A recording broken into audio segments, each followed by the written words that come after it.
कोई मुद्दा हमारे लोकप्रिय नेता जननायक श्री राहुल गांधी जी उठाते हैं, तब उनकी आवाज दबाने के चक्कर में ये सारे के सारे तंत्र किए जा रहे हैं। और 2-3 लोगों का जो मेन नाम आया, जो जेल में बैठे भी पेपर लीक करवा रहे हैं, तो उन लोगों पर भी अच्छी से और कड़ी कार्रवाई होगी। कि सवाल सिर्फ 24 लाख या 23 लाख इन बच्चों का नहीं है जो एग्जाम दे रहे हैं, सवाल हर बच्चे का है, हर स्टूडेंट का है, हर देश के युवा का है जो एक अच्छी नौकरी पाना चाहता है। और हमारे प्रदेश की सरकारें हम युवाओं को रोजगार देने में असफल रही हैं, जिसके कारणवश हमें ना चाहते हुए भी ऐसे देशों में जाना पड़ रहा है जहां हमें हमारी जान की गारंटी या जान की सिक्योरिटी भी नहीं है।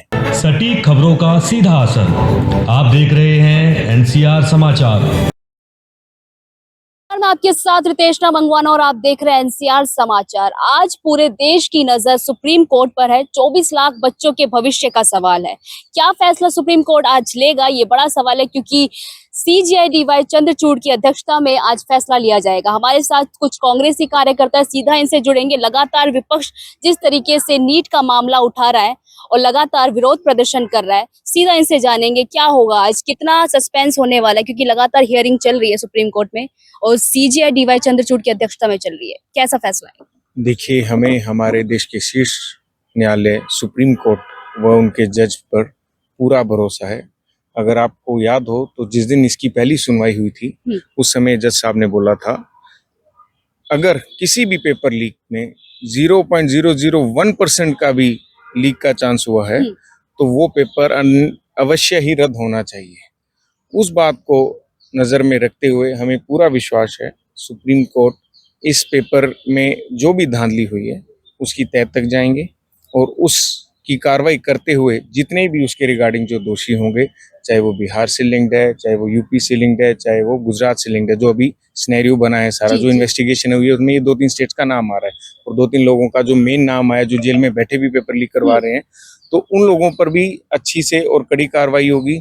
और हम चाहेंगे जो भी डिसीजन आए उसमें सरकार को एक बड़े अच्छे पॉइंट टू पॉइंट सरकार को सुप्रीम कोर्ट एक निर्देश दे भी आगे से ये चीजें ना हो पाए, क्योंकि सवाल सिर्फ 24 लाख या 23 लाख इन बच्चों का नहीं है जो एग्जाम दे रहे हैं, सवाल हर बच्चे का है, हर स्टूडेंट का है, हर देश के युवा का है जो एक अच्छी नौकरी पाना चाहता है, जो चाहता है भी मुझे मेरे देश में ही रोजगार मिले। मुझे जो आज हम देख रहे हैं हिंदुस्तान में पलायन हो रहा है, जो बच्चों का खास करके बात करें जो आफ्टर ग्रेजुएशन वाले हैं या आफ्टर 12th वाले हैं, वो लोगों का जो अपना पलायन यहाँ से हिंदुस्तान से फॉरेन की जो डेवलप्ड कंट्रीज हैं उनमें हो रहा है। और उसके साथ साथ अगर आपको मैं बात बताऊं, हरियाणा सरकार जो हमारी है उन्होंने पिछले साल एक एडवर्टीजमेंट निकाली, आपको याद होगा लास्ट ईयर युद्ध हुआ था जी। ईरान का और इजराइल का, और इजराइल युद्ध हुआ था, यूक्रेन युद्ध हुआ था, तो उस युद्ध के अंदर स्पेशली हमारी गवर्नमेंट उन्होंने वहां से हमें अभी उस सरकार ने अप्लाई करवाया था, उधर से उस कंट्री ने अप्लाई करवाया था, अभी जो भी कंट्रीज हैं अंडर डेवलप्ड कंट्रीज हैं उनमें से अगर कुछ युवा यहाँ के जॉब करना चाहें तो वो आ सकते हैं। तो उस चीज को मद्देनजर देखते हुए हमारी हरियाणा सरकार ने, बड़ी हैरानी की बात है, जिस देश में युद्ध चल रहा है वहां की जॉब एडवर्टीजमेंट निकाली, इस सरकार उनकी हेल्प करेगी, आप यहाँ से उधर जाइए। ये क्या शो करता है? यही शो करता है भी हमारे देश और हमारे प्रदेश की सरकारें हम युवाओं को रोजगार देने में असफल रही हैं, जिसके कारणवश हमें ना चाहते हुए भी ऐसे देशों में जाना पड़ रहा है जहां हमें हमारी जान की गारंटी या जान की सिक्योरिटी भी नहीं है। आज 38 याचिकाओं पर कार्रवाई होनी है, जिसमें से कुछ बच्चों का कहना है कि हम नहीं चाहते कि रद्द हो पेपर, और कुछ बच्चों का कहना है कि हम चाहते हैं कि पेपर रद्द हो, रीनीट किया जाए। उस पर क्या कहना चाहिए? देखिए, जो बच्चों के अच्छे मार्क्स आए हैं वो तो ऑब्वियसली चाहेंगे भी ये री एग्जाम ना हो, और जिन बच्चों के अच्छे नहीं आए हैं वो चाहेंगे री एग्जाम हो। ये सुप्रीम कोर्ट को देखना है।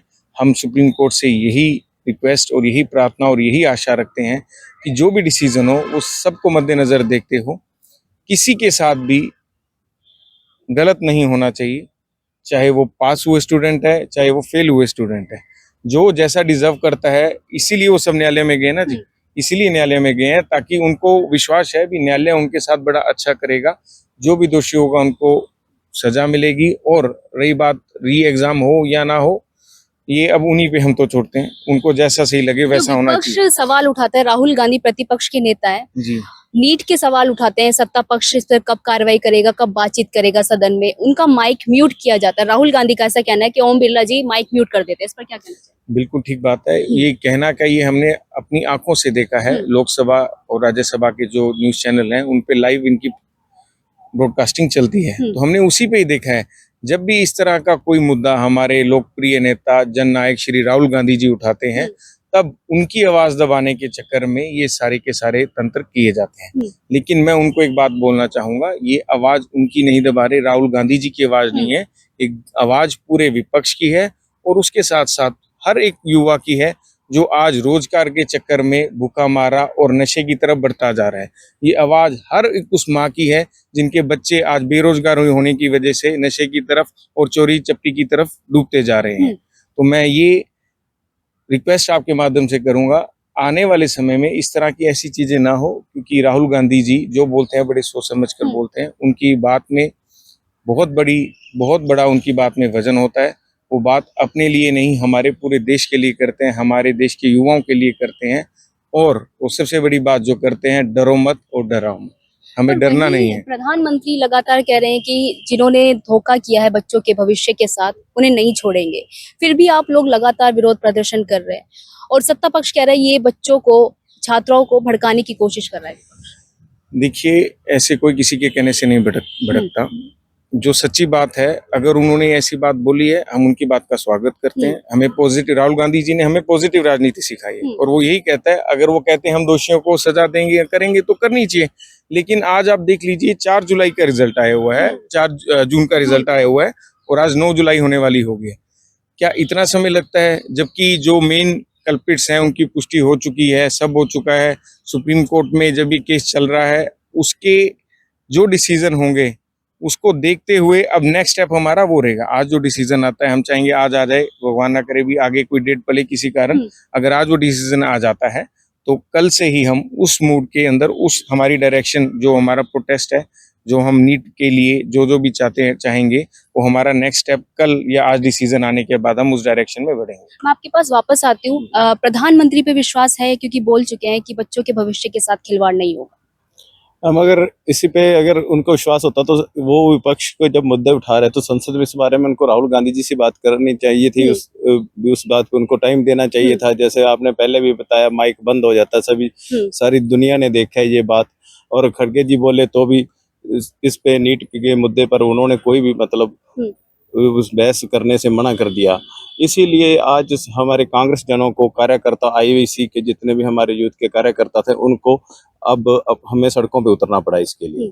तो इसीलिए हम आज जो बहस चल रही है, हम चाहते हैं भी जो भी माननीय सुप्रीम कोर्ट जी फैसला देंगे बहुत बढ़िया, अच्छा है सभी के हक में। तो जो बच्चे उसके लिए जैसा भी होगा वो अच्छे। अच्छा, जब विपक्ष अपनी बातें रखता है तब सत्ता पक्ष आराम से बैठ के सुनता है, पर जब प्रधानमंत्री लगातार भाषण देते हैं, हर एक मसले पे बोलते हैं, तब विपक्ष क्यों वॉकआउट कर देता है? उसका कारण आपने पहले खुद बोला।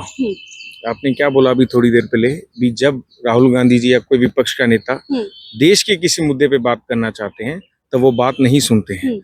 तो जब वो आसपास की नहीं बल्कि ऐसी बातें करते हैं, फॉर एग्जांपल तौर पे, जब राहुल अपनी, हमारी जो सत्ता पक्ष है, अब की बार उन्होंने किस टॉपिक पे मेन फोकस रखा, अगर आपको ध्यान हो तो इमरजेंसी पे रखा। आज हम जितने युवा हैं उनमें से किसी ने भी वो इमरजेंसी का ना वक्त देखा, हमने सिर्फ कहानियों में सुना। हम मणिपुर पे भी बोल रहे थे ना लगातार प्रधानमंत्री, क्या बोले थे? क्या बोले थे? 5 बार वहां पर राष्ट्रपति शासन लगाया, क्या उसके बाद भी कंट्रोल हो पाया? नहीं हो पाया ना जी। तो जब तक आज हम क्या करें, हम सार्वजनिकली बैठकर इस टॉपिक पे बात कर रहे हैं, जब तक किसी टॉपिक पे बात नहीं होगी उसका हल नहीं निकलेगा। अगर आप उस टॉपिक के बारे में बात नहीं करना चाहते तो ये शो करता है भी हम हमारी मर्जी से जो चाहेंगे वो करेंगे। लेकिन पिछले 2-2.5 सालों से जो मणिपुर में हाल हो रहे हैं वो आप सबके सामने है। किस तरह बच्चों के साथ, बुजुर्गों के साथ वहाँ पे उत्पीड़न हो रहा है, किस तरह वहाँ पे सरेआम फायरिंग हो रही है, शूटिंग हो रही है। अगर इतने सालों में, 2.5 सालों में प्रधानमंत्री जी एक बार भी वहां गए, उन बच्चों का हाल जाना, उन बुजुर्गों का हाल जाना, वो नहीं गए। आज हमारे लोकप्रिय नेता श्री राहुल गांधी जी वहां मणिपुर जा रहे हैं। इससे पहले भी वो एक बार जा चुके थे। वो आज स्पेशल ही जा रहे हैं इस चक्कर में, क्योंकि अब उनके ऊपर जो, उनके कंधों पे जो बोझ है वो LOP का है, लीडर ऑफ ऑपोजिशन का आ गया। इस वजह से वो अपना दायित्व समझते हुए, अपनी रिस्पॉन्सिबिलिटी समझते हुए वो आज वहाँ मणिपुर, अभी तक तो वो पहुंच चुके होंगे जहां तक मुझे लग रहा है। और आप देखिएगा वो किस तरह, कितने प्यार से वहाँ लोगों से मिलते हैं, उनका दुख दर्द अपना समझ के वो बांटते हैं। ये चीजें हमारे लोकप्रिय प्रधानमंत्री जी को करनी चाहिए थी, लेकिन उनकी जगह आज हमारे एक ओपोजिशन को करनी पड़ रही है। अगर मोदी साहब खुद जाते तो बड़ा अच्छा लगता, हमें भी लगता, उनको भी अच्छा लगता। हमारे देश के प्रधानमंत्री हैं, उनके भी प्रधानमंत्री हैं वो। अगर उनका प्रधानमंत्री, हमारा प्रधानमंत्री वहां जाके उनके दुख में शामिल होता, उनको कंट्रोल करने की कोशिश करता, जो भी वहां पे वायलेंस हो रही है, तो हम सबको बड़ा अच्छा लगता। कम से कम एक टॉपिक तो हमारी जो लिस्ट है उसमें से कम हो जाता। जी जी। एनटीए पर क्या कहना चाहेंगे, क्योंकि एनटीए पहले कह देता है कि कोई धांधली नहीं हुई, उसके बाद कबूलता है कि धांधली हुई है। एनटीए भी और हमारे एजुकेशन मिनिस्टर साहब हैं, उन्होंने भी पहले बोला धांधली नहीं है, बट लेटर ऑन आपको पता हो एनटीए के जो चेयरपर्सन है उन्होंने रिजाइन दिया। कहीं ना कहीं गड़बड़ हुई, इसीलिए दिया। हम उसका स्वागत करते हैं, क्योंकि जब तक वो पोस्ट पे बने रहेंगे तब तक उसकी जांच में कहीं ना कहीं छेड़ाछाड़ी हो सकती है। हम स्वागत करते हैं एनटीए के चेयरमैन ने उस पद से त्याग दिया, ताकि जो भी जांच हो निष्पक्ष हो। और ये धर्मेंद्र प्रधान लगातार बोल रहे हैं जांच कमेटी बिठाई हुई है, सीबीआई जांच चल रही है, जो भी मुजरिम होगा या आरोपी होगा उसे पकड़ा जाएगा। कितना समय लगेगा मैम? इतना समय नहीं लगता है। ये चीजें साफ और स्पष्ट दिख रही हैं।